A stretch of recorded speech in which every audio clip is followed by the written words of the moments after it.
les hagan caso. Ustedes oirán que hay guerras y revoluciones en algunos países, pero no se asusten, estas cosas pasarán, pero todavía no será el fin del mundo. Versículo 10, los países pelearán unos contra otros y habrá grandes terremotos en muchos lugares, en otras partes. La gente no tendrá nada que comer y muchos sufrirán de enfermedades terribles. En el cielo aparecerán cosas muy extrañas que los harán temblar de miedo. Antes de que pase todo esto, habrá gente que los perseguirá y los tomará presos, los entregará a las autoridades de las sinagogas y los matará en la cárcel por ser mis discípulos, y los llevarán ante los gobernadores y los reyes para que los castiguen. Versículo 13. Esa será una oportunidad. Me encanta este versículo, me edifica y espero que edifique tu vida. Dice, esa será una oportunidad para que ustedes hablen de mí. Y eso es lo que estamos haciendo.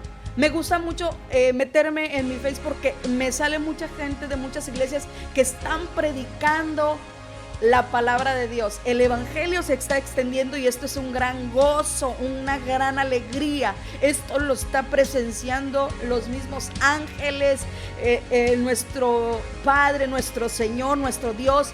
Y es un regocijo de verdad que la palabra se siga extendiendo. ¿Le has preguntado al Señor, qué quieres enseñarme con esta pandemia o de esta pandemia? ¿Le has preguntado en algún momento? Quiero decirte algo bien interesante. El mundo está infectado por un virus que es mucho peor que todos los virus que hemos conocido a lo largo de la historia. ¿Y sabes qué virus es? Es el virus del pecado. Ese virus infecta al 100% de la humanidad y no hay inmunidad. El pecado está matando a más personas que esta pandemia. Los encabezados que recuentan las muertes locales y globales en aumento son recordatorios, escucha bien, que somos mortales, que somos finitos. Lo que nos obliga a mirar más allá de la rutina y considerar lo que hay después de la muerte. En medio de las malas noticias, hay buenas noticias. Quiero decirte que yo te quiero decir en esta hora que hay buenas noticias. ¿Y cuáles son las buenas noticias? Las buenas noticias, las buenas nuevas de Jesucristo. Esas son las buenas noticias, que Jesucristo tiene la respuesta para tu necesidad, para la situación en la que te encuentres. Jesucristo es la respuesta. Muchas personas ahorita están buscando respuestas en muchos lugares porque no conocen de verdad quién es Dios, no han tenido un encuentro personal con Dios. Ahorita vemos en las redes sociales que hay muchos cursos gratuitos de psicología, de todo lo que se te ocurra. Pero quiero decirte, para mí no es malo a lo mejor tomar un curso gratuito de repostería, no sé, de lo que quieras. Pero quiero decirte que el poder buscar a Dios con todo tu corazón y caminar en los caminos de Dios, eso te va a ayudar mucho en tu vida, cómo vivir, cómo salir adelante con las situaciones que estás viviendo en estos momentos o que estamos viviendo todos.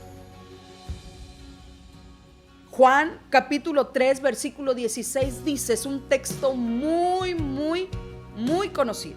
¿Qué dice? Porque de tal manera amó Dios al mundo que ha dado a su Hijo unigénito para que todo aquel que en él cree no se pierda.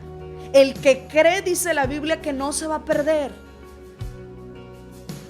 mas tenga vida eterna.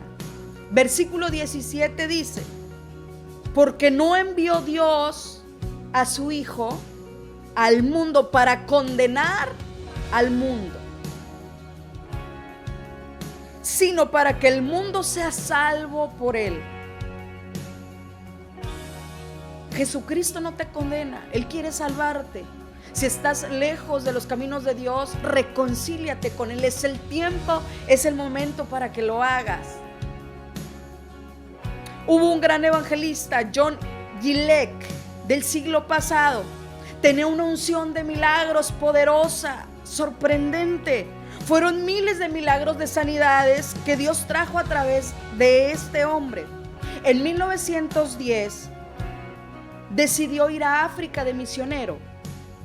Y resulta que cuando va a África, este evangelista se encuentra que hay una pandemia de la plaga bubónica. Hubo muchos muertos, demasiados muertos, pero nadie quería enterrar a esos muertos porque tenían temor, porque tenían mucho miedo a que se infectaran, a que eso es lo que tenían miedo. Entonces, este evangelista, John Gillette, estuvo dispuesto a enterrar esos muertos junto con otro misionero holandés. Y juntos empezaron a enterrar a los muertos, y esto llamó mucho la atención de los doctores, de los reporteros, de los periodistas, y les hicieron una pregunta: ¿cuál es el secreto? ¿Cuál es su secreto de que empezaron a enterrar gente y no se contagiaron?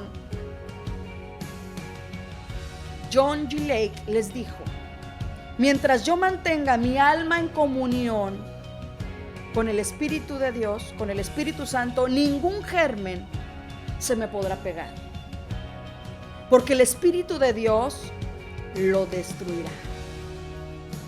Qué poderoso. Marcos capítulo 16 versículo 18 dice: tomarán en las manos serpientes, y si bebieren cosa mortífera no les hará daño. Sobre los enfermos pondrán las manos y sanarán. Este versículo, escucha bien, contiene la promesa de Dios de proteger a su pueblo, aquellos que Él ha llamado a hacer la obra de predicar el evangelio en situaciones peligrosas, a lo mejor que van más allá de sus habilidades. Esta no es una orden a que uno mismo se ponga en peligro. Esto no significa que tenemos que tentar a Dios, porque dice esta palabra: en sus manos tomarán serpientes y no les hará daño. No, eso no significa que debemos de tentar a Dios. Solo este versículo nos enseña que la promesa de Dios de proteger a su pueblo, Él lo va a hacer. Él nos va a proteger. Si en algún momento nos encontramos en una situación apremiante, en una situación que amerite la protección, la ayuda, la intervención de Dios, Él lo va a hacer. No significa que tenemos que tentar a Dios y andar haciendo locuras. No, eso no significa. ¿Qué nos enseña la Biblia sobre la pandemia? Nos enseña que somos frágiles. Y busqué la definición de frágil. Y frágil la definición es que se rompe o se quiebra fácilmente, que se estropea con facilidad, débil, quebradizo, que con facilidad se hace pedazos, caduco y perecedero. Así somos nosotros. Somos tan frágiles que en cualquier momento nos podemos romper. Pero ¿por qué? Porque la Biblia nos enseña que somos polvo. El Salmo capítulo 103 versículo 14 dice: porque Él conoce nuestra condición, se acuerda que somos polvo. Por eso les menciono que somos frágiles, porque la Biblia nos asemeja como polvo. Somos semejantes al polvo. También somos semejantes al barro. En Isaías capítulo 64 versículo 8. Ahora pues, Jehová, tú eres nuestro Padre, nuestro barro, nosotros barro, y tú el que nos formaste, así que obra de tus manos somos todos nosotros.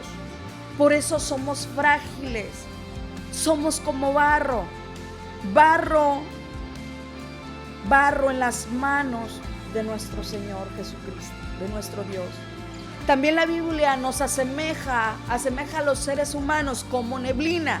Santiago capítulo 4 versículo 14 dice: y ni siquiera sabe lo que mañana será de su vida. Ustedes son como una neblina que aparece por un momento y enseguida desaparece. Ahí nos habla de la fragilidad del ser humano. ¿Qué nos enseña la Biblia sobre la pandemia? Nos enseña que Dios es amor. Amor es la esencia de su ser. Él es amor, es su naturaleza el desear el mayor bien. Escucha bien, en su naturaleza, en la naturaleza de Dios, Él desea el mayor bien para su creación. Dios no se alegra en las muertes, en la destrucción, porque Él ama su creación.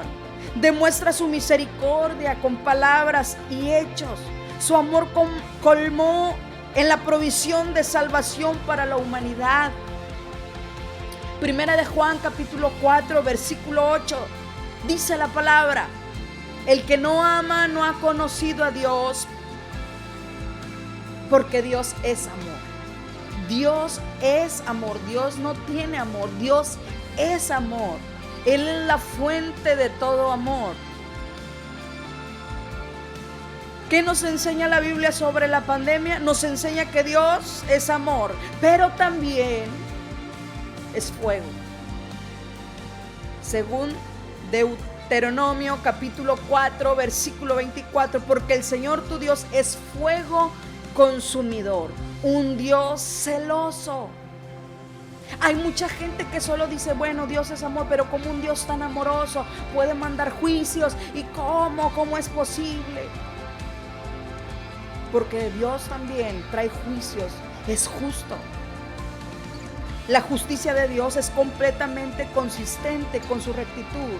Él juzga el pecado y bendice la obediencia.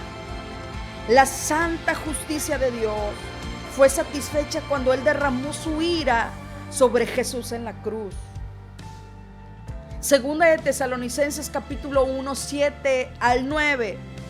Y ustedes que sufren les dará descanso, lo mismo que a nosotros. Esto sucederá cuando el Señor se manifieste desde el cielo entre llamas de fuego con sus poderosos ángeles, para castigar a los que no reconocen a Dios ni le obedecen, ni obedecen el evangelio de nuestro Señor Jesús.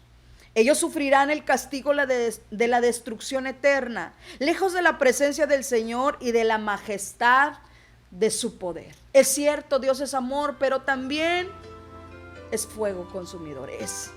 Trae juicios, es celoso, pero solamente trae juicio o castigo a aquellos que no reconocen a Dios ni le obedecen. Pero aquellos que amamos al Señor, no hay juicio, no hay castigo para nosotros. Qué poderoso es esto. Me maravilla esta palabra. Salmo capítulo 90, versículo 11. ¿Qué puede comprender el poder?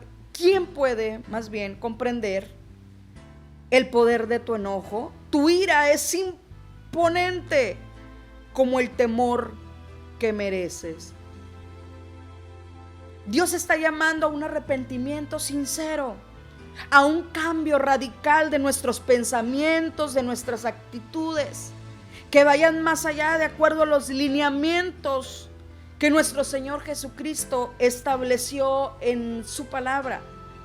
Todo aquel que rechace abiertamente la gracia y la misericordia de Dios y proceda con soberbia, quedará expuesto a los juicios descritos en la palabra de Dios. Pero usted no se ponga triste, amado hermano, amada hermana, que usted ama a Dios, usted le ha creído, le ha recibido. No tiene que temer. Hay muchas personas que están temerosas. Ay, no, es que ¿qué tengo que hacer? Mira, ya viene el fin del mundo. Y usted que es cristiano y que ama a Dios, usted no tiene que temer. Usted tiene que vivir confiado porque ama al Señor, es obediente a sus promesas, a su palabra. ¿Qué nos enseña la Biblia sobre la pandemia? Nos enseña que Cristo está a punto de venir. Cristo está a punto de venir. ¿Cuándo será el fin del mundo? Hay personas que dicen, se cuestionan, se hacen esta pregunta: ¿cuándo será el fin del mundo? Es una pregunta mal hecha. El mundo no terminará. El mundo ya está terminando. La tribulación será terrible. Sí va a haber una tribulación, sí va a haber una gran tribulación. Habrá plagas terribles, no habrá dinero, grandes fríos, grandes calores, faltará pan, agua y muchas cosas más, plagas terribles. Pero usted que ama a Dios, usted que camina en los caminos de Dios, esto no le va a pasar. Ezequiel capítulo 4 versículo 16 dice la palabra: me dijo luego, hijo de hombre, he aquí quebrantaré el sustento del pan en Jerusalén, y comerán el pan por peso y con angustia, y beberán el agua por medida y con espanto, para que al faltarles el pan y el agua se miren unos a otros con espanto y se consuman en su maldad. Pero quiero decirte que la iglesia no pasará por la tribulación, será arrebatada antes. Así es que allí en tu lugar ponte feliz, ponte gozoso, porque tú no vas a pasar esta situación terrible, estos juicios que vienen a la tierra. Romanos capítulo 5 versículo 9, si puedes corroborarlo ahí en tu Biblia. Pues mucho más, estando ya justificados en su sangre, por él seremos salvos de la ira. Dios promete salvarnos de la ira. No en la ira, sino de la ira. Apocalipsis capítulo 3 versículo 10. Por cuanto has guardado la palabra de mi paciencia. ¿Sigues teniendo paciencia a su venida? ¿O ya te desesperaste y dices, bueno, creo que Dios ya no viene, se ha tardado mucho, me voy a dar una vuelta al mundo a ver qué sucede? No. Quiero decirte que en Apocalipsis capítulo 3 versículo 10 dice: por cuanto has guardado la palabra de mi paciencia, yo también te guardaré de la hora de la prueba que ha de venir sobre el mundo entero, para probar a los que moran sobre la tierra. Los cristianos, escucha bien, que oran, que vigilan, serán perseverados y serán dignos de escapar de estas cosas terribles que van a acontecer. Estas cosas que ya están escritas en la palabra. Lucas capítulo 21 versículo 36. ¿Qué nos sugiere la Biblia? ¿Qué nos enseña? Que estemos velando. Dice: velad pues en todo tiempo orando, que seáis tenidos por dignos de escapar de todas estas cosas que vendrán, y de estar en pie delante del Hijo del Hombre. Antes de la tribulación, el justo volará al cielo. Antes que todas estas cosas terribles acontezcan, la iglesia volará al cielo. Qué glorioso es esto. Qué glorioso es esto. Primera de Tesalonicenses capítulo 4 versículo 17 dice: luego los que vivimos, los que hayamos quedado, seremos arrebatados juntamente con ellos en las nubes para recibir al Señor en el aire. Y así estaremos siempre con el Señor. Esa es la promesa a todos aquellos que aman su venida, que aman su palabra, que se deleitan en Él. Esa es una promesa preciosa y poderosa. Dice la Escritura: ciertamente vengo en breve. Apocalipsis capítulo 22 versículo 20. Y le doy estas citas para que usted corrobore que hay esperanza para el cristiano, hay esperanza para el que cree en Jesucristo. Su palabra dice: ciertamente vengo en breve. El que da testimonio de estas cosas dice: ciertamente vengo en breve. Amén. Sí, ven, Señor Jesús. Dice la Escritura también que va a venir en un abrir y cerrar de ojos. Primera de Corintios capítulo 15 versículo 52. Lo estoy leyendo de la versión traducción, lenguaje actual. En un abrir y cerrar de ojos, cuando Cristo vuelva, se oirá el último toque de la trompeta y los muertos volverán a vivir para no morir jamás. Y nosotros seremos transformados, tendremos cuerpos como los ángeles, cuerpos transformados. Dice la escritura que vendrá con gran poder y gloria. Lucas capítulo 21, versículo 27 y 28. Entonces verán al Hijo del Hombre que vendrá en una nube con poder y gloria. Ya no va a venir de alguna manera como vino hace 2000 años, sino va a venir ahora como todo un rey, con poder, con gloria. Lucas capítulo 21, versículo 27 al 28.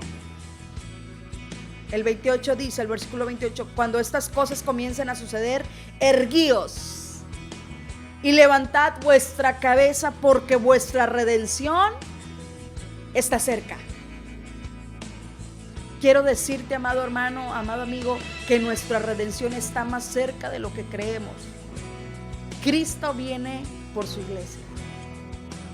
¿Qué nos enseña la Biblia sobre la pandemia? Ya voy concluyendo.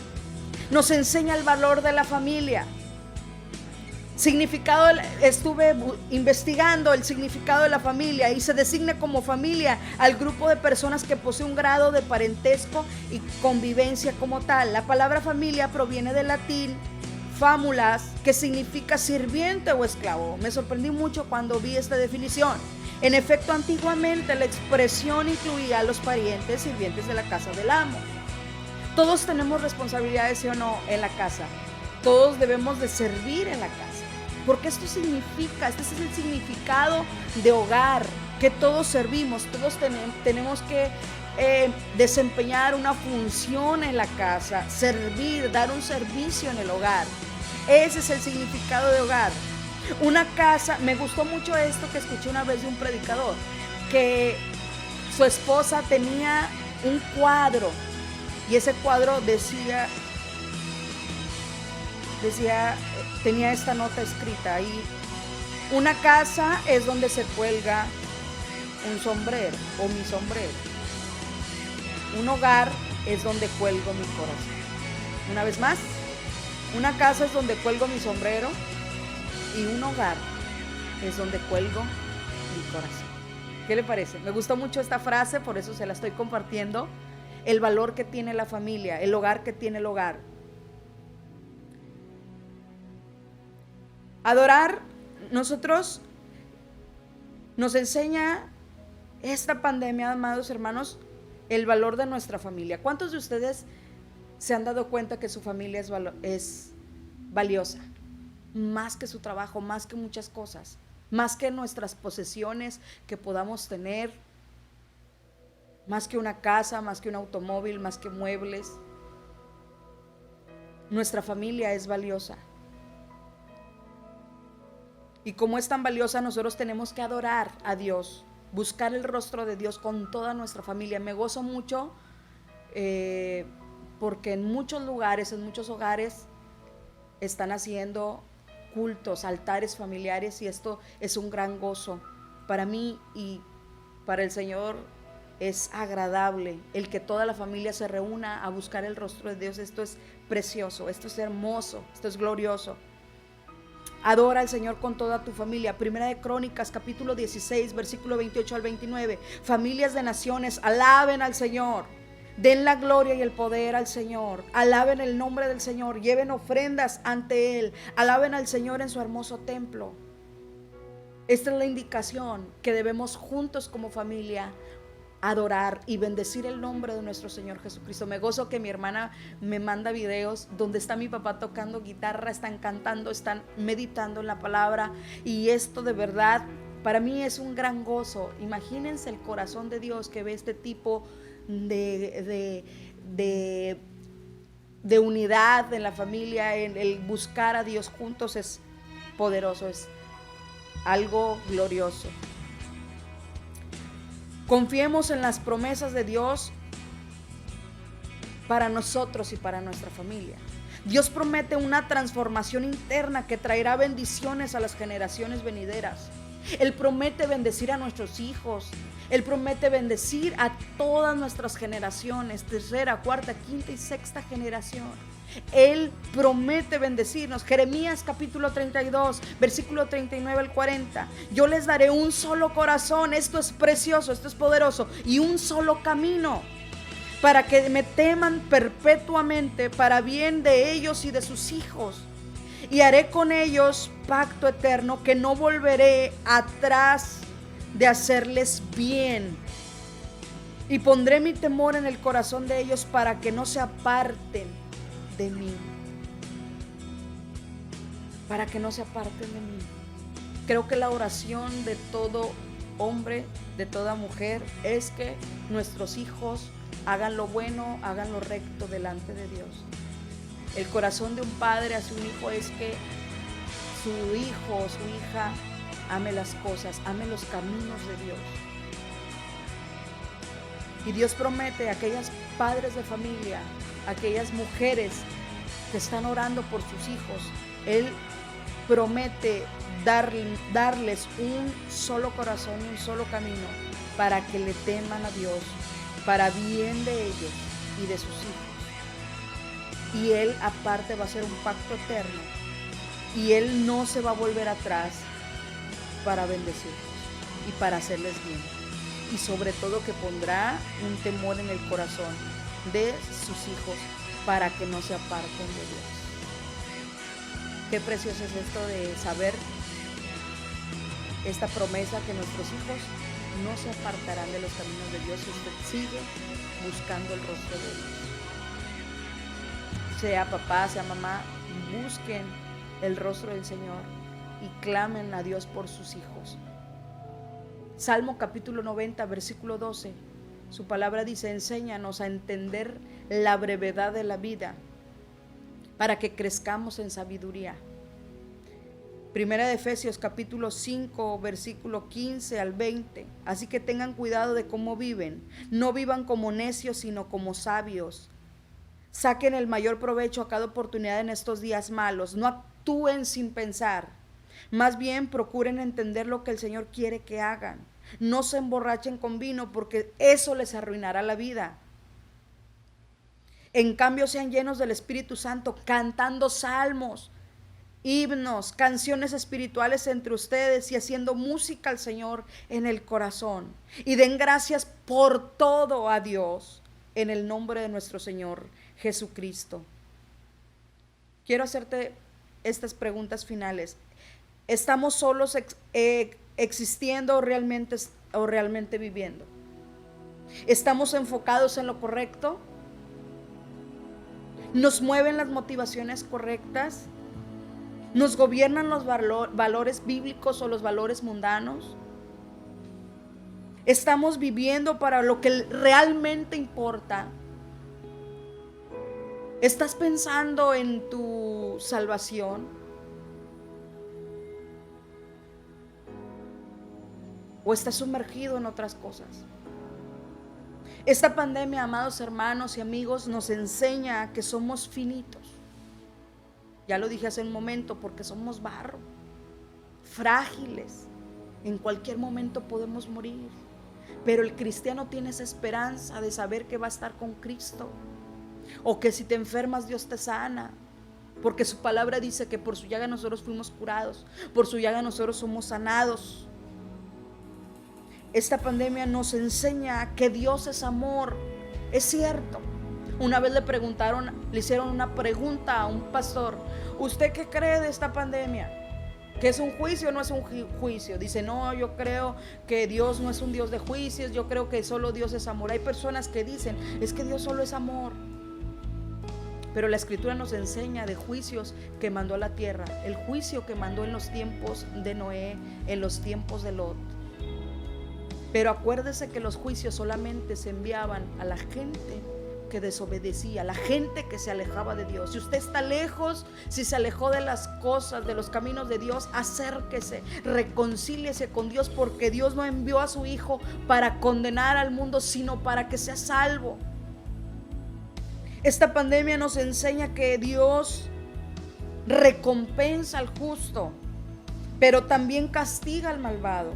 Nos enseña que Cristo está a punto de llegar por su iglesia. Y si está a punto de llegar nuestro Señor Jesucristo por la iglesia, tenemos que estar preparados. Tenemos que estar buscando a Dios. Yo no concibo un cristiano que no ore, que no ayune, que no lea la Biblia. Si tú en estos momentos ha pasado toda esta pandemia y no has buscado a Dios, quiero decirte que es tiempo que busques a Dios. Es tiempo que te reconcilies con Dios, porque la Biblia dice que en un abrir y cerrar de ojos vendrá Cristo por su iglesia. Prepárate para ese momento, para ese acontecimiento. El peor virus, amados hermanos y amigos, no es el COVID-19, es el pecado, es el temor. Dios quiere que estemos preparados, que estemos velando. Es tiempo, amados hermanos y amigos, de estar buscando a Dios. A lo mejor ahorita eres un máster en muchas cosas buenas, pero a lo mejor no has buscado a Dios. Es tiempo que busques a Dios. Es tiempo que busques a Dios. Es tiempo que la iglesia mire más allá de las dificultades actuales y busque oportunidades para compartir la esperanza que tenemos en Cristo Jesús. Estos son momentos, amados hermanos y amigos, del Evangelio. Podemos difundir el amor, no el miedo. No difunda el temor, no sea amarillista. No esté hablando solamente. Hoy dedicamos este tiempo para hablar de esta situación, de este tema, de lo que las enseñanzas de esta pandemia, de esta situación que todos estamos viviendo, pero no cause pánico en la gente. Mejor hable las promesas que están escritas en la palabra. Hable de Cristo. Difundamos las buenas nuevas de salvación. Háblele a su vecino, háblele a su amigo. Usted quizás no puede ir a visitarlo, pero puede ahí mandarle algún mensaje. Vamos a difundir el amor. No difundamos, amados hermanos, el miedo. No desperdiciemos esta pandemia. Busquemos a Dios. Busquémoslo. Vamos a buscarlo. Marcos capítulo 13, versículo 10 dice. Marcos capítulo 13, versículo 10 dice: y es necesario que el evangelio sea predicado antes a todas las naciones. Es un hecho que el evangelio se está predicando, se está extendiendo como pólvora. Y esto es bíblico, porque es necesario que se siga predicando a todas las naciones. Usted a lo mejor puede decir: es que yo no soy un predicador, no sé hablar. Háblele de lo que Cristo ha hecho en su vida y lo que Dios puede hacer en la vida de esa persona. Háblele las buenas noticias. Mateo 24, versículo 14 nos enseña: y será predicado este evangelio del reino en todo el mundo, para testimonio a todas las naciones. Entonces, cuando se predique todo el evangelio en todo el mundo, dice la Escritura, que será el fin. Será el fin. Y Cristo recogerá a su iglesia. Los tiempos de temor son una oportunidad única. Escuche bien. Los tiempos de temor son una oportunidad única para compartir, las razones de nuestra fe. Los tiempos de temor son una oportunidad única para compartir la razón de nuestra fe. Las buenas nuevas. Comparta las buenas nuevas. Es tiempo de hacer un escáner, amados amigos y hermanos, de nuestra alma y revisar qué es lo que más valor tiene para nosotros durante el paso temporal de esta tierra. Examinémonos cada uno de nosotros si estamos haciendo lo correcto, si nuestras prioridades es Dios Si no es tu prioridad Dios, yo te invito a que hagas un alto en tu vida y hagas de alguna manera, voltees hacia los caminos de Dios y te encamines sobre este camino que nos lleva a la vida eterna. El profeta Daniel en el Antiguo Testamento, en Daniel capítulo 12, versículo 3, escribió: los entendidos resplandecerán como el resplandor en el firmamento, y los que enseñan la justicia a la multitud como las estrellas a perpetua eternidad.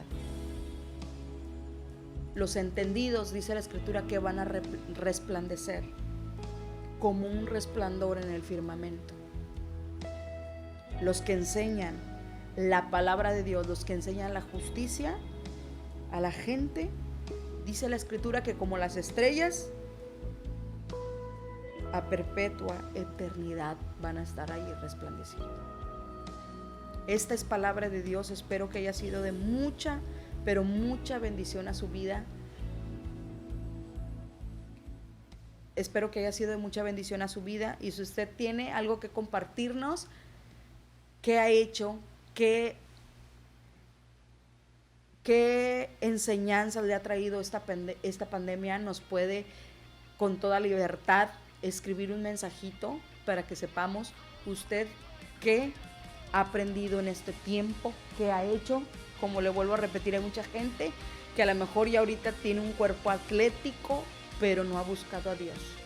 A lo mejor usted se ha vuelto una buena repostera, una buena cocinera, una buena chef, un buen chef, pero a Dios no está en su vida. Detenga su vida en estos momentos. Qué bueno, de verdad le aplaudo a la gente que está aprendiendo cosas nuevas. Qué bueno, qué bueno. Pero yo le invito a que busque a Dios, que lo conozca, que se sumerja en su palabra, y esto va a traer mucha gran bendición para su vida y para toda su vida. Bien, pues vamos a ver en este momento.